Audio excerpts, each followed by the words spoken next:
Assalamualaikum warahmatullahi wabarakatuh. Pada kesempatan kali ini kami dari kelas 91 akan berdiskusi mengenai metode pembelajaran selama pandemi ini, apakah lebih baik dilakukan secara daring dari rumah atau dengan pembelajaran tatap muka langsung di sekolah. Saya dan kelompok 1 Nabil Maulana Caisa yang beranggotakan teman-teman saya yaitu saya Nabil Sabina Siti, saya Nisa Fidaria, saya Mizal Farid, saya Andana Jabila. Saya dari kelompok 2 atas nama Nadia Zafira dengan anggota kelompok yaitu saya Nandana Fatima, saya Al-Tabah dari Suara, Saya Fawajar Kirodi. Baiklah, izinkan saya mewakili kelompok 1 untuk menyampaikan awal gagasan kami. Jadi di tengah pandemi COVID-19 seperti saat ini kita ketahui bersama bahwa mata rantai penyebaran COVID-19 semakin luas, tidak mengenal usia, waktu, tempat, dan bahkan siapapun dapat terkena COVID-19 ini. Bahkan salah satu sektor yang paling terdampak akibat pandemi COVID-19 ini adalah di sektor pendidikan, yang dimana di dalamnya berpengaruh terhadap siswa-siswi selaku murid, guru selaku tenaga pendidikan, dan beberapa pendukung di sekolah tentunya. Kemudian apabila di tengah pandemi COVID-19 seperti saat ini, pembelajaran difokuskan dengan melaksanakan tetap tatap muka atau langsung di sekolah, maka menurut pandangan kami akan sangat berdampak pada keselamatan siswa-siswi di kelas. Hal ini tentunya akan sangat berbahaya dan bertentangan dengan program pemerintah dengan tim penanggulangan COVID-19-nya untuk menekan angka penularan dari COVID-19. Maka dari itu kami kelompok 1 berpendapat bahwa di tengah pandemi COVID-19 seperti saat ini sangat tidak mungkin bagi kita untuk tetap melaksanakan pembelajaran langsung di sekolah dengan menggantinya menggunakan pembelajaran secara daring dari rumah demi keselamatan kita bersama, namun tetap efektif dalam pembelajaran. Kami silakan kepada kelompok 2 untuk menanggapi. Saya dari kelompok 2 bersudut pandang tentang bahwa kita sebagai pelajar lebih baik tatap muka saat pandemi ini. Dapat dilihat dari beberapa faktor, pemerintah telah melaksanakan vaksinasi kepada seluruh rakyat Indonesia, terkhususnya para pelajar. Yang kedua juga, pemerintah sudah menentukan apa sih tahap-tahap apa aja ketika pelajar itu tatap muka yang perlu mereka lakukan agar tidak terjangkit virus corona. Setelah itu, dapat dilihat secara langsung dampak apa sih yang terjadi ketika mereka melakukan pembelajaran secara daring. Yang pertama adalah kurangnya efektivitas siswa. Yang kedua adalah semakin meningkatnya tingkat kecurangan siswa. Dan yang ketiga adalah para pelajar belum tentu menerima informasi yang benar dari para guru. Suka terjadi kesalahpahaman antara informasi yang diberikan dan informasi yang mereka dengarkan dan dapatkan. Jadi menurut saya lebih baik di masa pandemi ini dengan menerapkan beberapa protokol dan beberapa langkah yang sudah dilakukan pemerintah, lebih baik kita akan melakukan tatap muka di tengah pandemi seperti ini. Terima kasih. Baiklah, pada kelompok 1 silakan ada yang ingin menanggapi.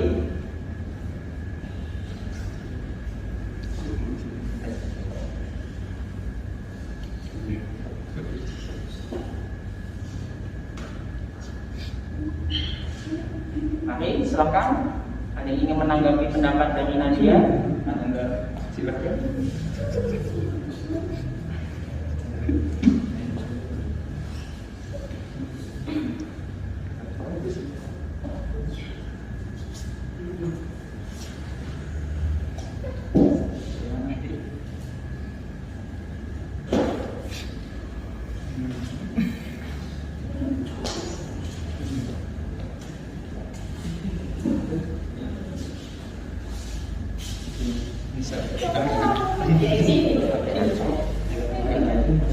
Menurut pendapat saya, pembelajaran secara daring ini sangatlah menguntungkan dan aman bagi para siswa-siswa karena dengan adanya pembelajaran daring terjadi pengurangan pasien yang tertular COVID-19. Selain itu, pada pembelajaran daring, para siswa dapat mempelajari minat dan bakat masing-masing dibandingkan dengan pembelajaran secara tatap muka yang menurut saya hanya mengejar kelulusan kurikulum. Ada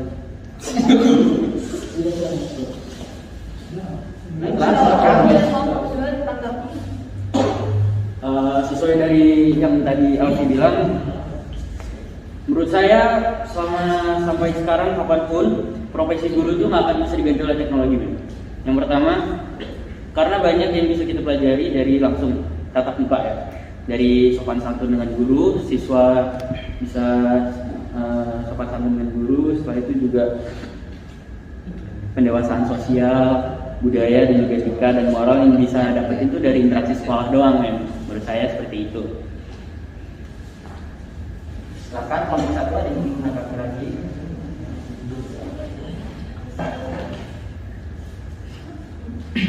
Alasan untuk negatif apa?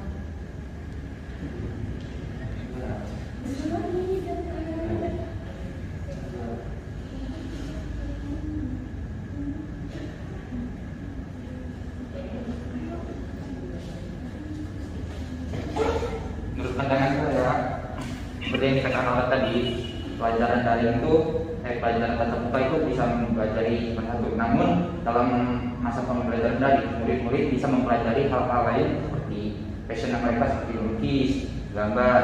Hal itu bisa membuat murid lebih berkreativitasnya lebih tinggi. Itu aja dari saya.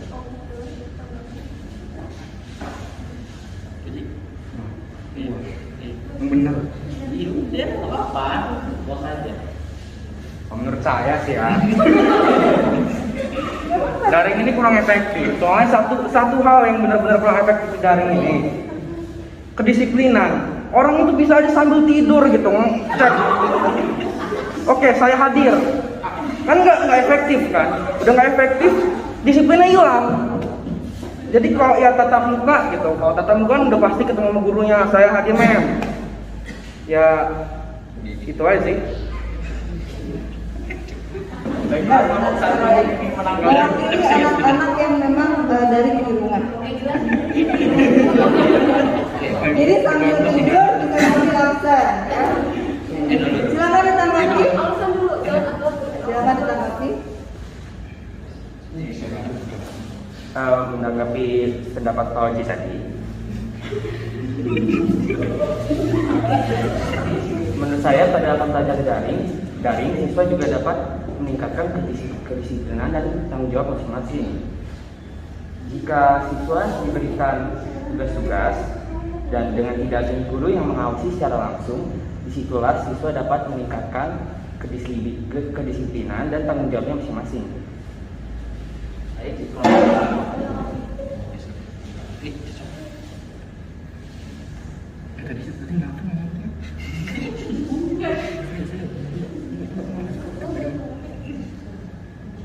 silakan ditanggapi.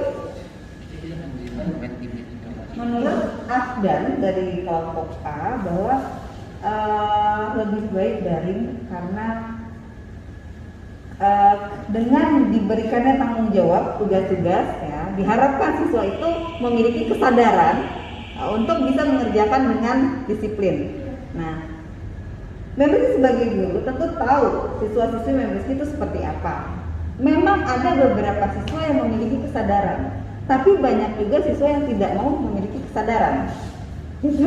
Jadi mereka malah menganggap bahwa dengan kegiatan daring mereka menganggap itu cuma formalitas aja, ya cuma formalitas aja. Yang penting saya absen udah, berarti saya udah sekolah. Nah, itu bagaimana pendapat kalian? Melanjutkan pendapat dari Bu Rizkia, memang benar bahwa ada siswa yang benar-benar disiplin dalam mengerjakan tugas-tugas, melakukan pembelajaran secara daring, dan juga harus diakui ada beberapa siswa yang belum tersadar akan pentingnya tetap belajar meskipun dalam masa pembelajaran daring. Disinilah peran guru dapat memberikan punishment, dapat memberikan hukuman teguran ataupun pengingatan kepada muridnya untuk lebih sadar akan pentingnya belajar di tengah pandemi. Contohnya, mulai dengan murid tersebut dihubungi, ditanyakan alasannya mengapa kamu telat mengerjakan tugas, mengapa kamu tidak mengumpulkan tugas, diberikan kesempatan, contohnya saja surat peringatan, ada surat peringatan 1, 2, 3, kemudian baru ditindak. Apabila murid ini sudah terlalu keterlaluan untuk tidak mengerjakan tugas, tidak disiplin, bahkan tidak ikut dalam pertemuan daring, maka seperti beberapa kasus yang ada, dapat dilakukan tindakan kepada siswa itu dengan dikeluarkan dari grup mata pelajaran.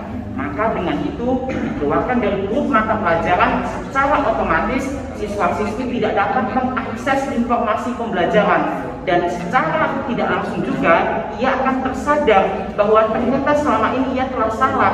Ia merasa bahwa ternyata benar kita harus melakukan pembelajaran meskipun secara daring. Demikian yang dapat dilakukan agar tetap melakukan pembelajaran secara daring, namun tetap mematuhi protokol kesehatan dan melindungi kami semua sebagai siswa-siswi yang rentan terhadap COVID-19. Silakan ditanggapi. Menanggapi pendapat Nabil tadi tentang siswa-siswa yang melakukan ketidakdisiplinan, lebih baik dikeluarkan dari grup dan diberi hukuman. Tapi gimana kalau misalnya banyak siswa di sini melakukan kecurangan? Contohnya ketika mengerjakan tugas hanya menyontoh tugas temannya, apakah guru akan tahu bahwa siswa tersebut menyontoh? Bisa saja diberikan perbedaan sedikit dalam kata dalam mengerjakan tugas. Jadi sebenarnya tidak efektif. Guru memang harusnya memberikan hukuman, tapi ketika siswa itu benar-benar terlihat ketidakdisiplinannya. Sedangkan kalau siswa tersebut tidak diketahui bahwa mereka melakukan tindakan kecurangan, maka guru tidak bisa memberikan hukuman. Ada yang mau menanggapi? Silakan ditanggapi. Bagaimana pendapat kelompok kalian? Karena memang guru tidak mengetahui, apakah siswa tersebut tahu, cuma pura-pura nggak tahu, ya. Apalagi zaman sekarang banyak sekali aplikasi-aplikasi yang membuat PR secara otomatis, ya. Banyak, ya. Nah, tolong fotokan PR yang ini, tugas yang ini, dia fotokan, tapi itu yang mengerjakan bukan dia, tapi aplikasi. Nah, bagaimana menurut kalian?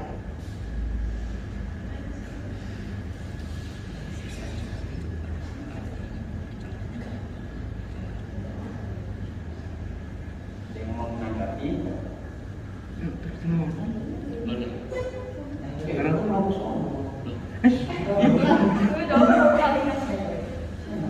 Maksud kita mau Apa yang ada di dalam pikiran kamu saja? Udah menang masa mau kalah lagi.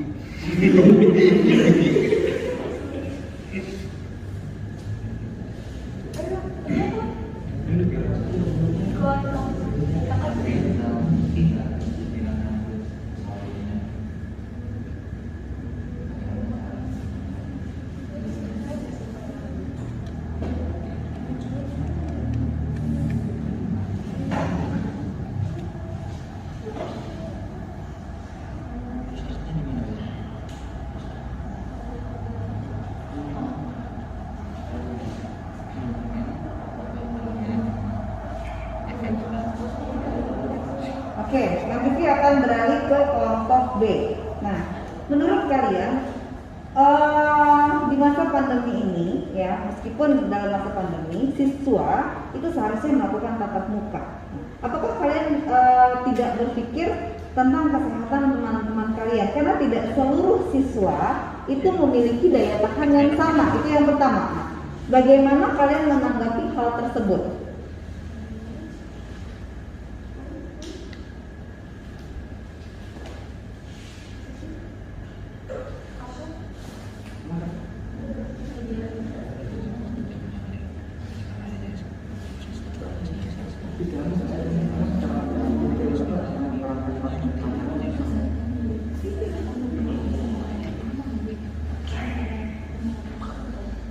Minus ntar.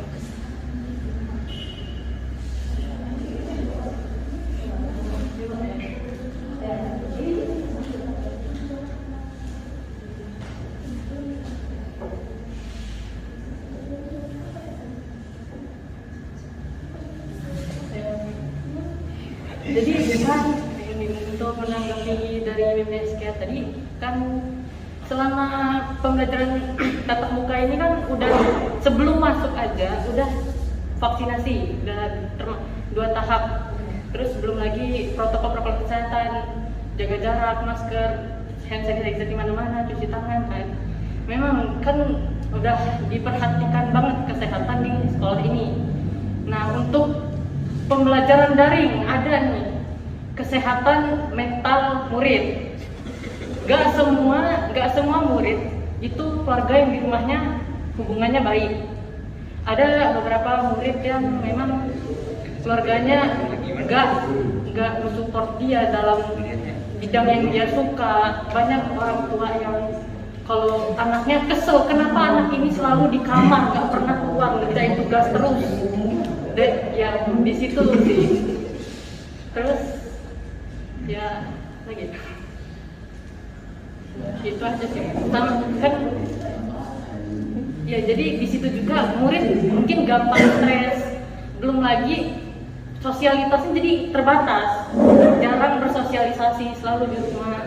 Mungkin jadi saat mereka keluar justru mereka jadi takut ketemu orang segala macam gitu aja sih. Bagus itu pendapat yang sangat bagus. Memang dari itu sangat berpengaruh, atau tidak masuk sekolah, tidak berinteraksi dengan teman-teman yang lain itu sangat mempengaruhi psikologi dari siswa, ya. Cenderung introvert, ya, tidak ada sosial, ya kan. Bagaimana? Ayo silakan ditanggapi. Nanti diskusinya sama Mem Rizky lagi, iya kan? Oh, Mem Rizky banyak nih pertanyaan-pertanyaannya. Saya tuh susah ngerti kata ya.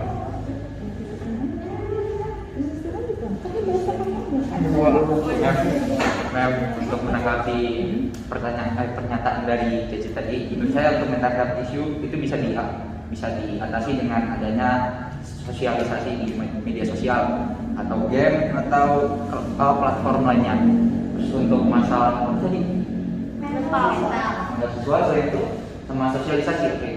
Ya itu coba saya udah langsung bertanya.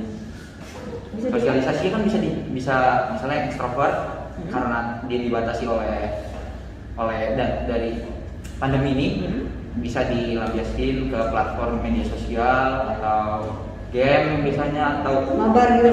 Iya. Terus juga kalau masih jenuh di saat pembelajaran itu bisa dilakukan dengan cara bisa ya sambil melakukan hal yang tidak membuat dia jenuh saat belajar, misalnya sambil mendengarkan musik atau yang lainnya. Oke. Benar, dan itu realita. Silakan ditanggapi Alta. Kalau saya benar kata yang Eja tadi bilang. Cuma kalau yang main game dan lain-lain, kita kan harus bisa nanemin tanggung jawab, rasa tanggung jawabnya si murid. Kalau misal kita daring, terus si murid bosen gue ngapain ya, tapi masih sekolah. Terus lu nggak ada rasa tanggung jawab, gue masih sekolah nih. Lu main game, nonton YouTube, nonton film, disambi, apa sih bahasanya? Ya, nggak apa-apa. Lagi sambil ngelakuin hal lainnya juga. Jadi menurut gua dari itu nggak efektif, karena pasti di rumah itu bakal banyak interupsinya. Kita tuh bakal banyak. Bisa aja kita lagi Google Meet nih, Mem. Pasti ada kan, Mem, lagi Google Meet. Sebentar, Mem, saya dipanggil orang tua saya. Sebentar, Mem, saya ngambil jemuran. Sebentar, Mem, A, B, C, dan lain sebagainya. Nah, kalau menurut gua kayak gitu. Jadi pesan yang Mem berikan ke kita, ilmu yang diberikan oleh Mem itu tuh nggak bisa full nyampe ke kita karena banyak interupsi yang ada di rumah, gitu sih. Oke. Benar sekali yang dikatakan oleh Alta, itu adalah realita. Ya, bahkan banyak sekali ya siswa itu ketika lagi meet, nah kamu lagi di mana? Lagi di jalan, Mem. Mau kemana? Mau ke tempat saudara lo? Kan sekarang lagi meet. Artinya orang tua tidak support bahwa memang jadwalnya sekolah, tapi anaknya dibawa jalan. Berarti orang tua tidak support dong, ya kan? Harusnya sebaiknya ketika jadwal sekolah, walaupun dengan daring, sebaiknya dilakukan ya di rumah. Jadi mereka tidak terganggu konsentrasinya. Nah, bagaimana tanggapan kalian? menanggapi pernyataan si Altaf tadi bahwa memang tidak efektif dengan daring itu?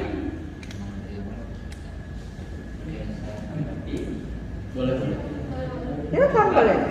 Saya menanggapi mengenai 2 poin penting yang disampaikan kelompok 2 sebelumnya, yaitu tentang keefektifan belajar selama pembelajaran daring dan juga masalah mental siswa selama pembelajaran daring. Pertama, keefektifan belajar selama pembelajaran daring. Jika kita bandingkan, sebenarnya juga tidak jauh berbeda keefektifan antara belajar daring dan juga belajar tatap muka. Memang kami akui dalam pembelajaran daring sering terjadi gangguan atau interupsi yang seperti yang disebutkan Altaf tadi. Namun apakah di pembelajaran tatap muka juga tidak ada gangguan-gangguan yang terjadi? Contohnya saja, mohon maaf, gurunya datang terlambat, gurunya ada acara, ada rapat. Kemudian apa yang akan dilakukan siswa di kelas apabila guru tidak masuk dan tidak diberikan tugas? Sementara di pembelajaran online dapat kita ketahui bersama bahwa banyak sekali memang gangguan yang terjadi, namun juga sering sekali diberikan tugas tambahan yang ini nantinya akan berdampak pada permasalahan mental karena tugas yang terlalu menumpuk, tugas terlalu banyak, namun deadline tugas yang sedikit. Nah, dengan ini juga dapat kami tanggapi bahwa permasalahan mental di pembelajaran tatap muka juga tidak kalah mengerikan dengan pembelajaran daring. Di pembelajaran daring kami hanya menghadapi permasalahan mental karena tugas yang terlalu banyak dan deadline yang sedikit. Itu pun juga masih sempat kami atasi apabila kami disiplin, kami teratur mengerjakan tugas sesuai dengan waktunya, maka pasti secara teriring tugas kami akan selesai. Lalu bagaimana dengan kasus studi di pembelajaran tatap muka dengan adanya pembulian, dengan adanya perundungan terhadap siswa, baik dalam latar belakang fisik, ekonomi, masa lalu, dan sebagainya. Bahkan sampai mohon maafnya, seringkali kita dengar kasus bunuh diri karena terjadinya pembulian di sekolah. Bagaimana menanggapi itu di tengah pandemi seperti saat ini? Oke, jawaban Nabil benar sesuai dengan realita, cuma agak sedikit keluar dari alur karena kita lagi membahas tentang pandemi ya. Tapi memang di situ ada bully, memang ada ketika di pembelajaran tatap muka ya, pasti ada bully. Dengan adanya kegiatan daring, bully itu jadi berkurang. Ya, jadi berkurang karena tidak ada interaksi antara kalian, ya. Jadi ada plus dan minusnya, gitu. Benar sekali. Oke, silakan ditanggapi kelompok B. Ayo. Nih, bentar ya. Nanggepin yang bullying dulu. Oke, efektifan. Kalau cuma emang menurut Nabil bullying cuma di sekolah. Cuma ini kita di internet loh. Kasih tepuk tangan deh. Di internet itu banyak bullying, cyberbullying, terus apa? Rasis, terus hoax. Aduh, Bil, kalau mau dibandingin sama sekolah mata kecil. Satu yang masalah bullying kan? Nih, terus masalah yang gangguan. Kalau cuma gangguan guru nggak masuk, guru bisa bilang, guru ntar di yang besok-besoknya kan bisa bilang minta maaf atau nanti ngasih tugas. Kalau yang di online, aduh, internet bil kemarin yang IPA kemarin aja, aduh bil saya udah baru udah masuk, udah reconnecting berapa kali coba? 5 lebih, aduh nangis. Mau kalau cuma guru nggak masuk kan besoknya mungkin bisa masuk, ada kabar dari sekolah. Ini guru nggak internetnya jelek, kadang-kadang ada yang tiduran, aduh nangis mama. Udah jelas? Sangat dari hati ya. Oke. Nanti sedikit memberikan kesimpulannya. Jadi menurut teman-teman yang daring ya, dari segi kesehatan memang sebaiknya siswa daring untuk mengurangi resiko penularan virus ya. Nah, untuk hal disiplin itu bisa dilakukan dengan adanya kontrol dari guru, ya kan? Dengan adanya kontrol dari guru, ya. Diharapkan siswa-siswa itu dengan ditelepon ketika siswanya nggak masuk, pasti ada perubahan sikap siswa, ya. Dan itu memang sudah kita lakukan, ya, sudah sering sekali kita lakukan. Bahkan ada teman kalian yang dikeluarkan dari grup karena tidak mengikuti kegiatan daring, ya. Lalu untuk tatap muka, ketika pandemi, ya, itu sangat sekali beresiko. Memang untuk keefektifan pembelajaran baiknya dilakukan secara tatap muka. Namun karena kondisi sedang pandemi, pasti banyak sekali resikonya dan tidak semua orang tua mengizinkan anaknya untuk masuk sekolah karena orang tua takut anaknya tertular, ya.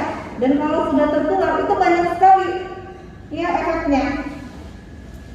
Lalu menurunnya disiplin siswa kalau dilakukan terus-menerus dengan daring, ya, dengan daring. Memang peran orang tua saat pandemi ini sangat-sangat besar, ya. Besaran peran orang tua dibanding guru, ya, karena kontrolnya paling banyak di rumah sebenarnya. Tapi kebanyakan siswa ini tidak mengikuti apa kata orang tuanya, ya. Siswa lebih memilih mengikuti arahan gurunya. Nah, sementara guru juga mempunyai keterbatasan waktu untuk mengontrol satu siswa, ya kan? Butuh waktu karena dia juga banyak kerjaan, ya, harus mengoreksi, harus menginput nilai, gitu. Jadi ada yang terlewat. Terus ada juga psikologis, ya. Tentunya dari segi psikologis baik daring maupun tatap muka pasti ada efek psikologis, ya, dari siswa itu sendiri, ya. Memang lebih banyak ke daring, ya, karena tidak ada interaksi, gitu. Oke, Rizky serahkan untuk menyimpulkan bagaimana sebaiknya menurut kalian, ya, pembelajaran yang dilakukan saat pandemi. Apakah pembelajaran yang dilakukan oleh SMP 2 Bandar Lampung sudah memenuhi kriteria yang kita bahas sekarang ini? Silakan dari kelompok yang A dulu. Daring, nah, karena kita juga daring dong, ya kan? Nah, bagaimana menanggapinya? Baiklah, saya menanggapi dari berbagai pendapat dan argumen yang telah kami sampaikan dan juga kelompok B sampaikan. Maka solusi terbaik yang dapat kita ambil, yang dapat kita simpulkan antara pembelajaran daring dan pembelajaran tatap muka ini adalah dengan mencampurkan keduanya, atau dengan melakukan pembelajaran daring dan juga melakukan pembelajaran tatap muka secara bertahap dan berurutan serta berkesinambungan, artinya terus berlanjut. Sebagai contohnya seperti yang telah dilakukan oleh pihak SMP 2 saat ini dengan memperlakukan jadwal pembelajaran tatap muka dan pembelajaran tatap muka dan tidak tatap muka per minggunya. Ada yang belajar di rumah dan ada yang belajar di sekolah. Yang belajar di rumah tetap mengikuti yang belajar di sekolah, dan yang belajar di sekolah juga tetap memperhatikan apa yang disampaikan oleh Dewan Guru. Sehingga di tengah pandemi seperti saat ini, kami kelompok 1 dapat mengambil kesimpulan bahwa apa yang telah dilakukan oleh pihak SMP 2 dan beberapa sekolah di Indonesia lainnya ini telah sesuai dengan apa yang kami butuhkan agar kami tidak kehilangan daya saing belajar atau yang disebut juga dengan learning loss. Terima kasih.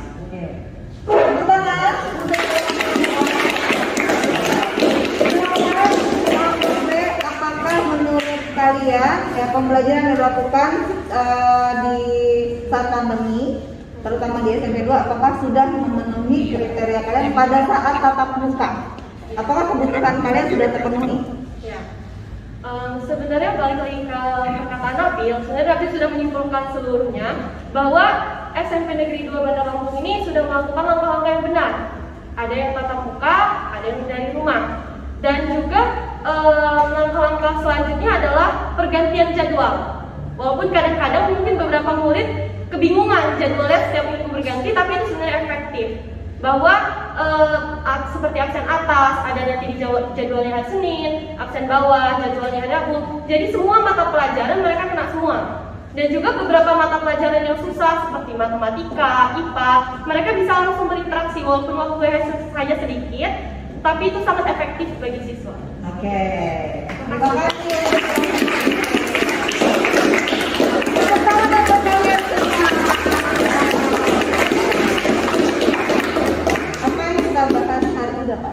Apa yang kita bahas hari ini ya benar-benar mewakili pikiran-pikiran anak-anak, terutama anak-anak SMP 2 ya, karena di sini juga ada anak-anak yang memang nggak mau tatap muka tapi dipaksa tatap muka gitu ya kan.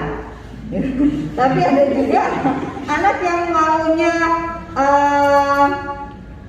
tatap muka tapi dipaksa untuk daring ya. Itulah daring ataupun tatap muka, Mendesri harap tidak mengurangi ya motivasi kalian untuk belajar, karena jika kalian menyia-nyiakan waktu ya, pandemi 2 tahun, terus kalian menyia-nyiakan waktu tersebut, kalian akan kalah 2 tahun, 2 langkah gitu ya.